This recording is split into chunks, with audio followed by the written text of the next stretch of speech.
နေထားတစ်ခုမှာရလာတဲ့ခွင့်ရတရက်ကိုမြန်မာအသင်းအကောင်းဆုံးသုံးချသွားနိုင်တာစောင့်ကြည့်ရမယ်ဗျာ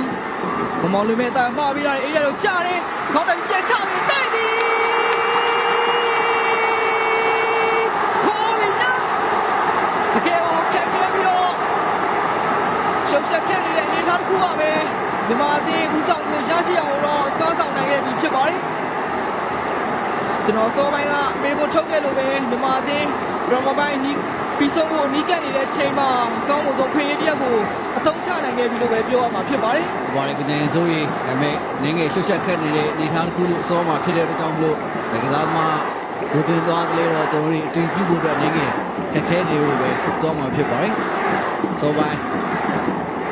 ဘာလဲချက်အနေနဲ့စောတွေကဂိုးနေခဲ့တာလားအမို့ပိတ်သွင်းလိုက်မှဂိုးသွားလားဆိုတော့ကျွန်တော်တို့ပြုတ်တဲ့အနည်းပြတ်ကွက်တွေကိုတော့ပြန်ကြည့်ဖို့အတွက်လိုအပ်နေကြတာပဲဖြစ်ပါတယ်။ဟုတ်ပါတယ်ဒါပေမဲ့ဘယ်လိုပဲဖြစ်ဖြစ်မြန်မာအသင်းကတော့ဥဆောင်ကိုစပြီးတော့ရသွားခဲ့ပြီဖြစ်ပါတယ်။ဂျုံကန်နီးပြတ်ကွက်ဒီမှာတော့မမောင်လွင်ရဲ့ပြေးဖို့မှုကနေတရားထအောင်ရဲ့ခေါင်းတိုက်ပြေးဖို့မှုကနေစိုးမိုးကျော်ရဲ့ပိတ်သွင်းမှုဘိုးတိုင်းထိပြီးတော့ပြန်ထွက်လာတဲ့နေသားတစ်ခုမှာတန်ပိုင်ထပ်ပြီးတော့အဆုံးသက်ခဲ့ပေမဲ့လည်းတန်ပိုင်အဆုံးမသက်ခင်ခဲ့တဲ့အပေါ်လုံးကတော့ဂိုးစီးကိုကြော်သွားခဲ့လားဆိုတာကတော့အနည်းငယ်မေးခွန်းထုတ်ဖို့တော့ရှိနေခဲ့တာဖြစ်ပါတယ်